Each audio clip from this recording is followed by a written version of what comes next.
Good to have you, Omoshiri. Good morning. Thank you. Good morning.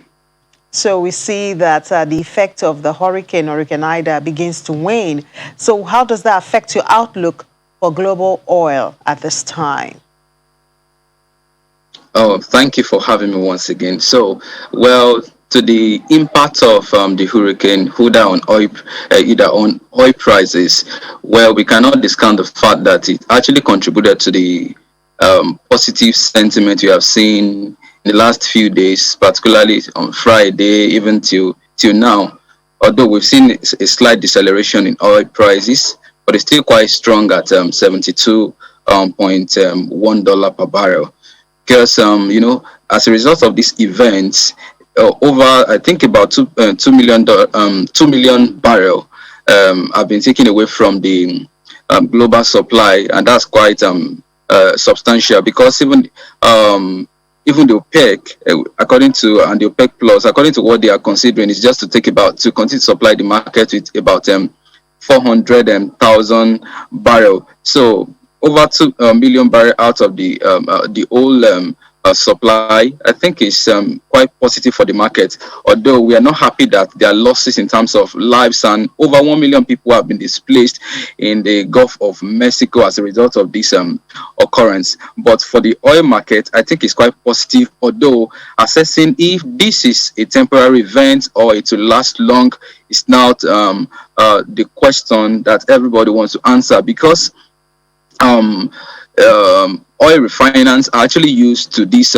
situation, and the oil exploration site, because most of the oil exploration sites at the Gulf of Mexico are offshore. So I think in a way they are prepared for this kind of events. So there won't be a major disruption to their operation and the processes. But the only thing is that we don't know how far the whole hurricane will continue and when it will subside. But once it subsides, I think they'll be able to come back as quick as possible. On the overall, I think oil prices is still quite the outlook for oil price is quite positive, because everything is hinged on economic outlook.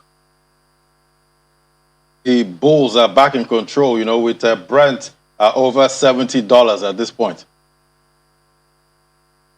Sorry, I didn't get that. I said, is it safe to say the bulls are back in control, with oil, since Brent is above $70 at this point? Yes. I would have to agree with you that the bulls are back, because the first 3 months of August we saw some major bearish run, and it was due to the resurgence of COVID-19 pandemic, particularly in China. And at some point it even led to the closure of some portion of their busiest ports. And now that the cases are subsiding, and analysts and even investors are assessing that even despite the data, the impact of the Delta variants, the widespread, it's quite clear that hospitalization and the fatality rate from even all this the COVID-19 is not as grievous, it's not as terrible as what we saw in 2020. So really, I think it's not going to be a major threat to oil prices, and I think the bulls are back. Although we'll continue to see volatility, moves ups and downs, but I still think that oil should hold steady above $70 per barrel at least throughout this year, because everything is hinged on economic outlook. Economic outlook is still quite positive, going by a number of leading indicators from advanced countries. We consider consumer confidence, business confidence in advanced countries, and a lot of other indicators like the PMI as well. So I think on the overall, the bulls are back and the outlook is positive. All right, OPEC Plus is meeting today at about 4 p.m. West African time. Do you think they will shift their planned 400,000 output increase following the call by the United States?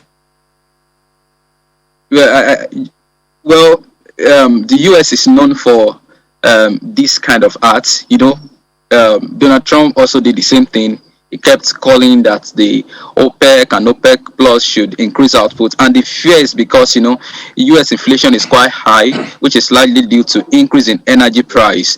So, but, OPEC Plus will not be so unreasonable to increase output, by not planning it, because most of these countries are not out of the wood yet. A lot of them supported their economy with huge debt.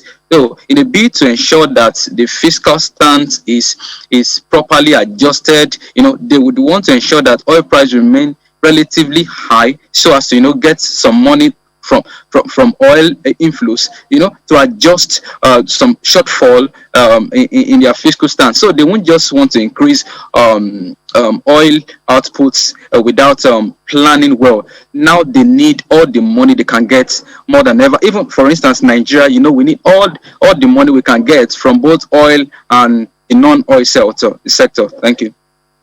All right. Do you think we should expect a pullback in prices post-meeting? Well, I think, maybe towards before the meeting, but I think oil price should actually stay steady above 72. Okay. All right. So what does all this mean for Nigeria? The bullish sentiment, the optimism, the 400,000 more output, and not listening to the United States. What picture does it paint in the Nigerian scenario?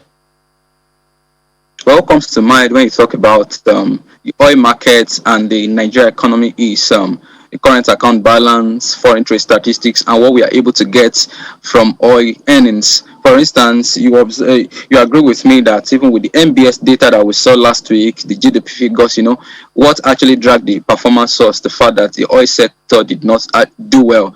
And with the trend that we're seeing concerning our foreign reserves, it has been decelerating for about 2-3 weeks now. And you could use that to process what is happening to the current account balance. So apparently, if oil price is still quite high and we have OPEC cap, Nigeria might not really benefit from from increasing export earnings, oil export earnings. The only thing we might continue to see is the struggle and the call for the deregulation of the oil sector, because it's increased landing costs, and that has its pass-through effect on on inflation and a lot of other factors. And I think importantly, how this will affect exchange rate is also of the essence. Although we are still a bit happy because the SDR is coming, and the government is also talking about issuing Eurobond, going to the Eurobond market by October. So really, the impact is going to be from the aspect of the landing cost, but in terms of inflows to the government, I'm not seeing a lot of positive impact there. Because, for instance, budget performance as at May, we saw decline in government revenue from oil by over 50%, while non-oil sector only went down marginally by about 2 to 3%. So really, we might not benefit so much from the rally we are seeing in the oil market as a result of the OPEC cap.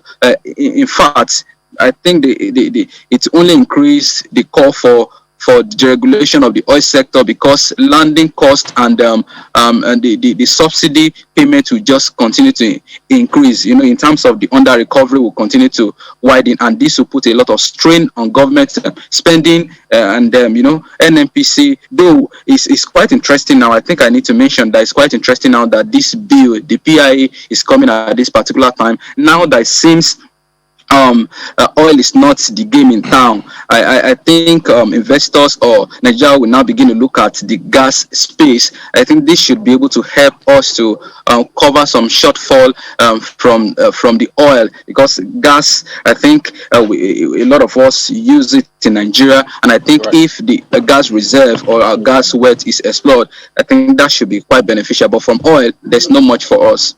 Right. All right. We'll have to leave it there now. Moshood Temi Tokwe, investment strategist, Afrinvest Asset Management. Thank you for your time on Business Morning. Thank you. All right, after the break, Apex Commodities Market Update is next. Do stay with us. This is Business Morning.